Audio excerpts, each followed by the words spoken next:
Bonjour, je voulais vous faire part de quelques-unes de mes expériences concernant les programmes d'histoire.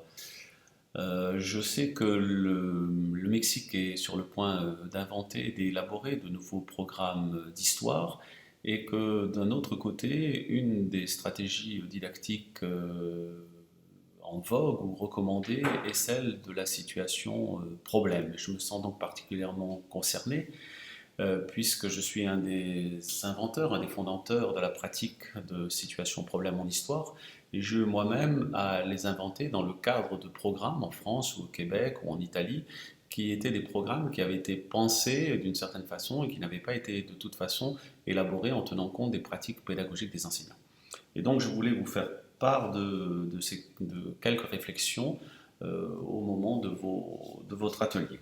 Et je voulais vous revenir d'abord sur quelques évidences. Qu'est-ce que c'est qu'un programme d'histoire? Un programme d'histoire, avant tout, c'est une transposition didactique. C'est une transposition didactique d'une histoire savante avec ses propres méthodes de recherche, avec son propre objet de recherche, avec ses procédures de validation, ses procédures ses stratégies de publication.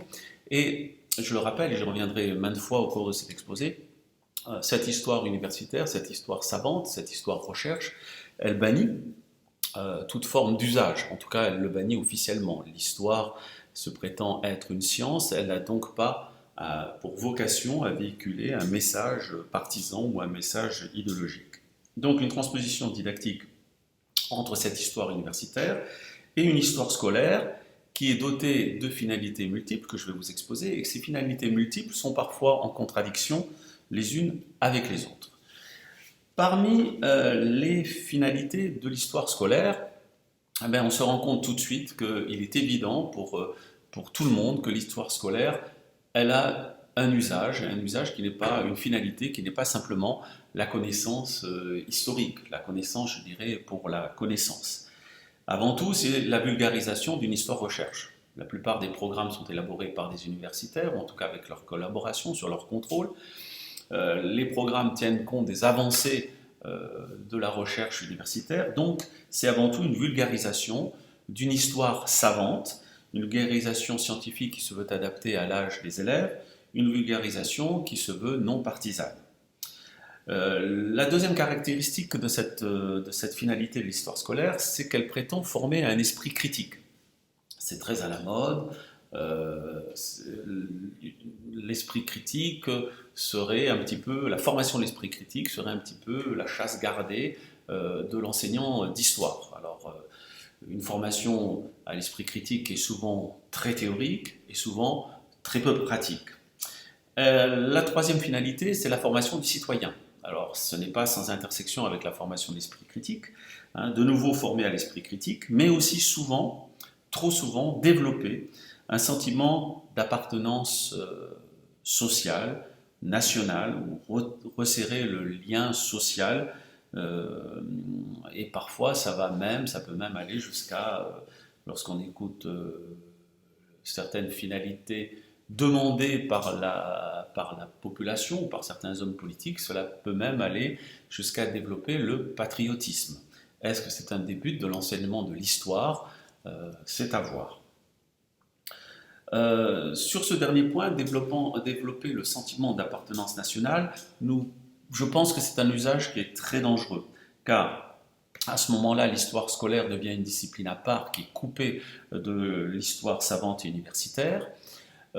Pour atteindre ce but, elle privilégie quasi exclusivement l'histoire récit, le récit historique, ou même, je dirais, le roman national, qui devient l'instrument de la construction d'un sentiment d'appartenance. Et à ce moment-là, danger, parce que pour atteindre ce but, l'histoire scolaire privilégie alors la seule exposition d'un seul point de vue, le point de vue du vainqueur par rapport au vaincu, le point de vue de la majorité par rapport à la minorité. Elle abandonne alors, sans nul doute, toute prétention à la formation d'un esprit critique, hein, et elle privilégie la construction d'une citoyenneté qui finalement est fondée sur les silences, donc sur la négation de l'autre, sur la négation de l'altérité, sur la négation de la pluralité d'une nation ou des contradictions qui peuvent exister à l'intérieur de cette nation. En tout cas, elle ne se sent pas prête à les assumer. Elle véhicule une conception très étroite de l'esprit récit. Elle a du mal à imaginer que l'histoire récit pourrait être plurielle, pourquoi pas, et elle n'ose pas imaginer que le récit pourrait être non pas un point de départ, un outil de travail des élèves, mais être un outil d'être une production des élèves. Une production, encore une fois, j'insiste, contradictoire, plurielle. Alors, ces rappels étant faits, qu'est-ce que pourrait être un programme d'histoire? Et qu'est-ce qui pourrait être pour aider à la pratique de la situation problème en classe, ou en tout cas pour rassurer les enseignants ou pour les guider?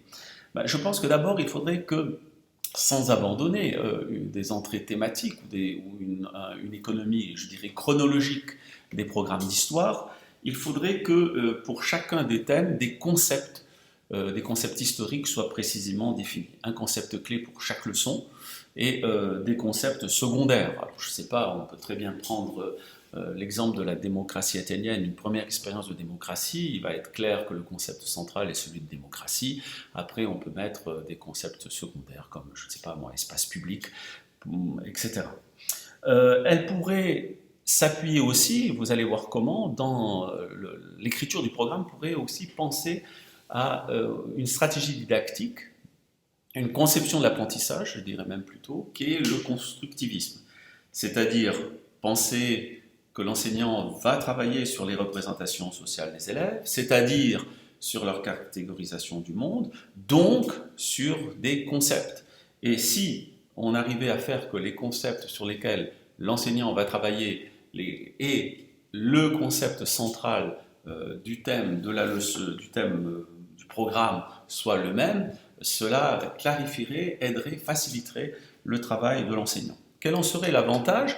C'est une cohérence didactique, c'est-à-dire qu'il y aurait une mise en résonance de deux ruptures, une rupture épistémique au plan du sujet connaissant, un travail de mise en crise des représentations sociales des élèves, de leur catégorisation du monde, et une rupture épistémologique au plan des concepts historiques.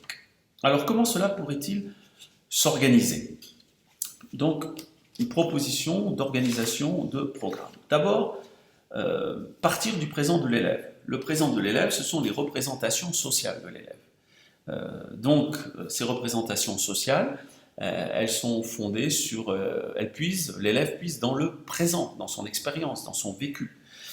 Et donc, un travail sur les représentations sociales va être essentiel, et il va se faire sur le concept central, sur le concept majeur. Ce travail sur le présent, sur les représentations, parce qu'encore une fois, le problème central n'est pas que les élèves soient des pages vierges, n'est pas qu'ils ne savent pas ou qu'ils ne sachent pas. Le problème central, c'est que leur connaissance, leur représentation, leur catégorisation du monde risque de parasiter, risque de les empêcher de comprendre la leçon, ils risquent de faire des analogies inappropriées, des anachronismes, etc. Donc, on va partir du présent, on va travailler sur les représentations sociales des élèves pour commencer à élaborer le concept, pour aller, à l'aide de ce concept qui a commencé encore une fois à être travaillé, interroger une réalité sociale du passé. Une réalité sociale du passé. Il peut ensuite être conforté, être enrichi, être complexifié, être nuancé, et on peut même, à l'instar du programme québécois, lorsqu'on a construit ce modèle théorique, cette carte conceptuelle, aller la valider, l'éprouver auprès d'autres réalités sociales qui lui sont contemporaines, qui lui sont contemporaines tout simplement pour valider le projet. Et ensuite, avec cette carte conceptuelle, qu'est-ce que va faire l'enseignant? L'enseignant va venir réinterroger le présent, voir si ce concept, maintenant qu'il a été complexifié, enrichi, nourri, il permet d'avoir une lecture du présent plus riche, plus intéressante. Et cela permettrait d'aider les enseignants dans leurs tâches. Cela ne suppose pas, encore une fois, nécessairement une économie différente des programmes. Je ne suis pas forcément partisan d'une économie des programmes concept par concept, mais je pense que les auteurs des programmes faciliteraient grandement le travail des enseignants s'ils pointaient ce que j'appelle des concepts passerelles ou des concepts voyageurs qui permettent de partir du présent, d'aller vers le passé, de comparer et d'interroger d'autres réalités sociales du passé pour revenir enfin vers le présent. Ce qui faciliterait grandement aussi le travail des enseignants, c'est que les auteurs, les concepteurs des programmes puissent pointer des concepts secondaires et enfin définir des enjeux citoyens. Définir des enjeux citoyens qui sont en liaison avec ce concept. Alors je vais rapidement prendre, et vous pourrez le voir sur le diaporama, l'exemple de la démocratie athénienne dans le programme québécois. Donc on part du présent. Je partirai du présent d'une façon différente. Je poserai la question aux élèves de savoir qu'est-ce que c'est d'après vous la démocratie. Vivez-vous dans une société démocratique pour voir qu'est-ce qu'ils en pensent. On travaille individuellement, on compare, on confronte, on socialise. Et on commence à chacun, chaque groupe, la classe, enfin peu importe, va commencer à noter, à écrire, à rédiger, à élaborer ce qu'est pour lui le concept de démocratie. Et on va aller étudier la société athénienne du 5e siècle avant Jésus-Christ et voir dans quelle mesure elle répond, dans quelle mesure elle ne répond pas à ce début d'élaboration conceptuelle. On enrichit, on améliore, on peut aller exporter ce modèle théorique vers des réalités sociales, comme disent les Québécois, contemporaines. Ça peut être la République Sparte, ça peut être l'Empire perse. Et lorsqu'on a bien vu en quoi elles étaient, en quoi elles n'étaient pas des démocraties, les élèves ont encore enrichi le concept de démocratie, et on revient vers le présent pour tout simplement reposer en fait la même question finalement à l'aide de documents, bien évidemment. Le Québec, la société québécoise, est-elle une société démocratique? Parce qu'il faut être clair, pour les élèves en général, la démocratie se limite à, disons, deux caractéristiques. Une étiquette, du moment que le pays s'appelle République, c'est le cas pour les petits Français, République française, donc la République française, la société française, elle est démocratique, peu importe qu'il existe la République nord-coréenne ou peu importe qu'il existe la monarchie espagnole, qui est elle une société démocratique. Et le deuxième critère pour les petits Français en général, c'est le droit de vote. Si tout le monde ou quasi tout le monde a le droit de vote, la société, elle est démocratique. Ça suffit. Les notions d'égalité, les notions de pluralité, les notions de liberté d'expression ne sont pas du tout des critères qui mobilisent spontanément. Et ce ne sont pas des critères que mobilisent spontanément non plus tard les adultes. Donc voilà, on pourrait continuer à élaborer à partir de cela.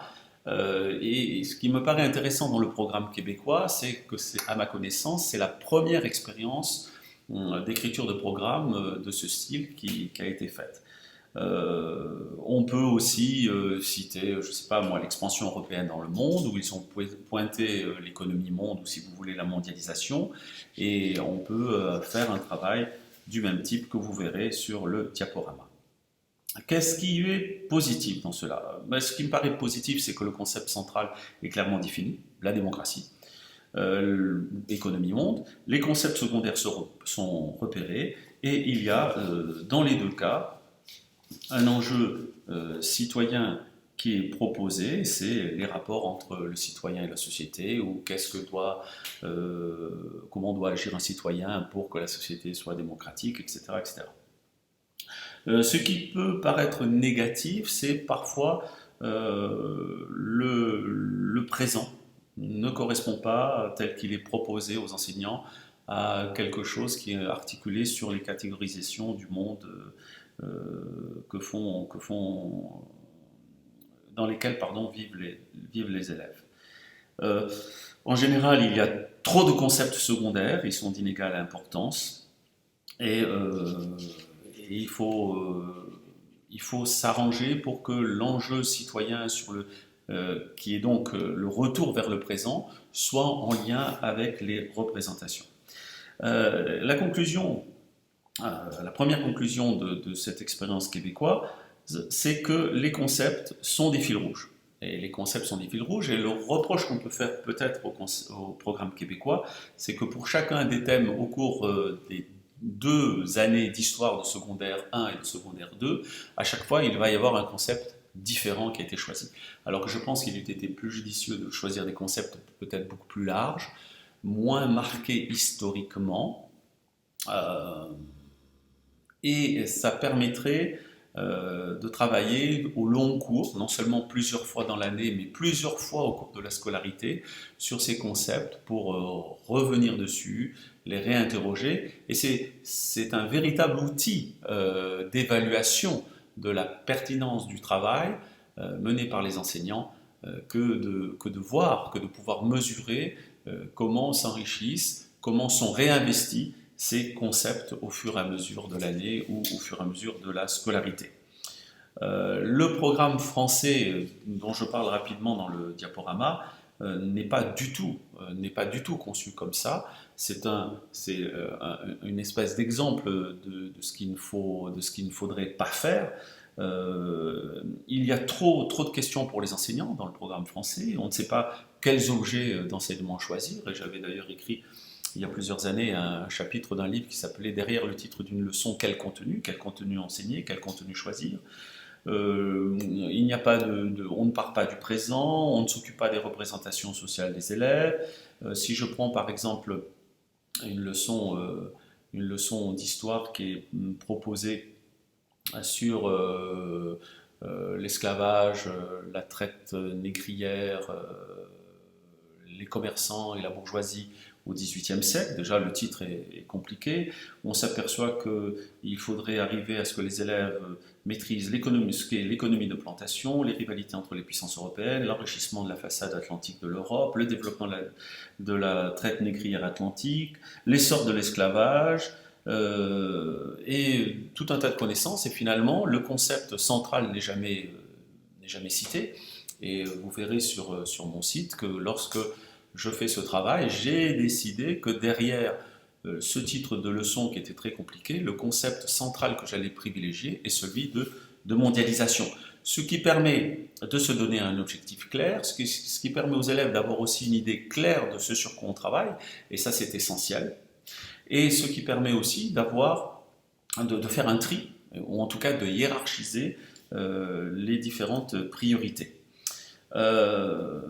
Le programme français, lui, ne fait absolument aucune rupture avec l'histoire récit, absolument aucune, et il continue à développer l'idée d'une histoire qui serait non contradictoire, non plurielle, non dialectique de l'histoire scolaire. Ce qui n'est pas le cas dans les attendus du programme québécois. Dans les attendus du programme québécois, la notion par exemple de point de vue différents d'historiens sur la même réalité sociale, ou à l'intérieur même d'une réalité sociale qui puisse exister plusieurs points de vue, elle est soulignée. Elle n'est pas forcément après mise en œuvre par les enseignants, mais les auteurs des programmes ont prévu cela. Et si je reviens sur l'exemple que je vous citais pour la France, il y a pourtant plusieurs points de vue qui sont en jeu. Les Européens esclavagistes, d'accord, mais il y a aussi des Européens qui étaient anti-esclavagistes.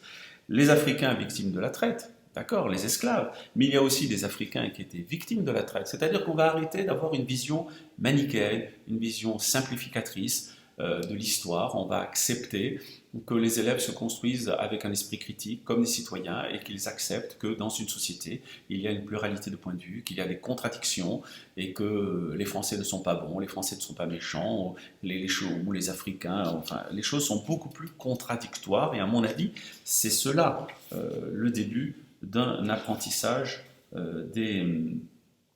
de l'histoire, un début de l'apprentissage d'histoire. Donc l'enseignement d'une histoire non manichéenne. Deuxièmement, si les élèves sont confrontés à cette multiplicité de points de vue, que l'auteur du programme aura pris soin d'indiquer dans le libellé du programme, les élèves vont devoir à un moment donné assumer un point de vue qui n'est pas forcément le leur. C'est intéressant de voir des élèves qui spontanément seraient anti-esclavagistes devoir défendre l'esclavage. C'est une expérience de l'altérité qu'ils vont faire, c'est-à-dire les élèves doivent s'identifier à des points de vue différents, mais aussi entendre de la part de leurs camarades, eux-mêmes porteurs d'autres points de vue, d'entendre des points de vue différents. Et ça, c'est très important pour l'apprentissage de la citoyenneté. La collision de ces différents points de vue, leur mise en jeu, leur mise en jeu contradictoire, permettrait aussi de mettre en crise les représentations sociales des élèves, parce que évidemment les élèves vont spontanément, je ne sais pas si je reviens à la démocratie, spontanément ils vont penser que la démocratie, la société athénienne du 5e siècle avant Jésus-Christ, elle est démocratique, mais si par exemple on fait jouer différents points de vue, c'est-à-dire si on distribue aux élèves en imaginant que la société classe est en gros la société athénienne et qu'on leur distribue différents jeux de rôle.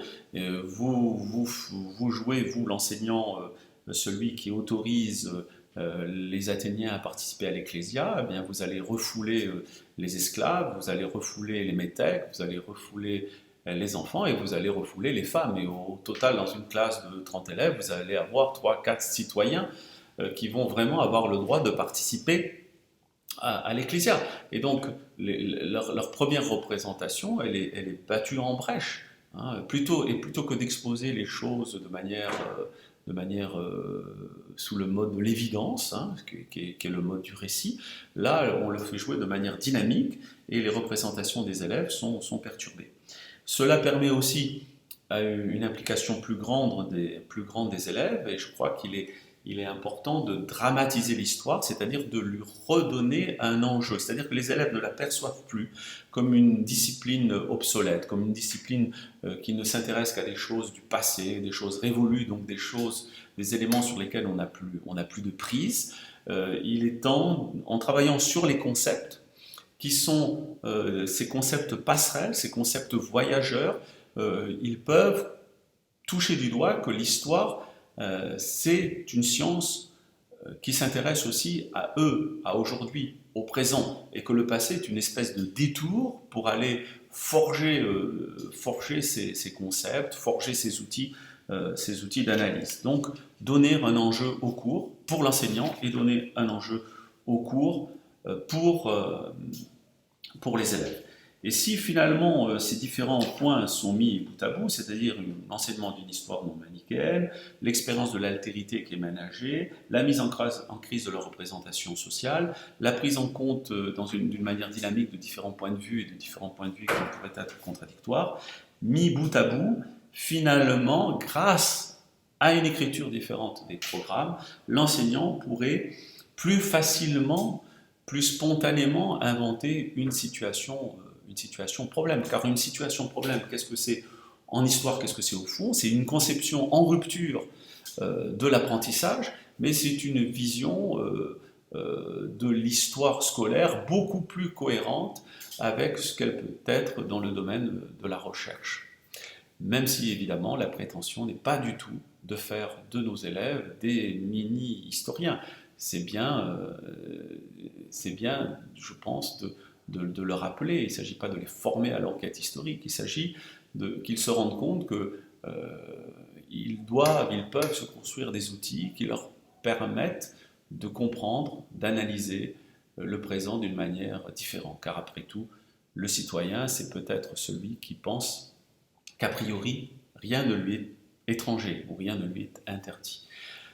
Concernant l'esprit critique, je voulais redire rapidement que il y a eu des expériences de manuels bilatéraux dans le monde. Ces expériences sont, à mon avis, très décevantes parce qu'évidemment, comme on a toujours cette conception de l'histoire-récit, cette conception qui consiste à ne pas vouloir vraiment prendre en compte des points de vue différents, dans ces manuels, soit les points de vue différents sont juste juxtaposés, soit ils sont inexistants et les manuels ont pris en compte, n'ont été capables de prendre en compte que ce qui était entendable par les deux parties.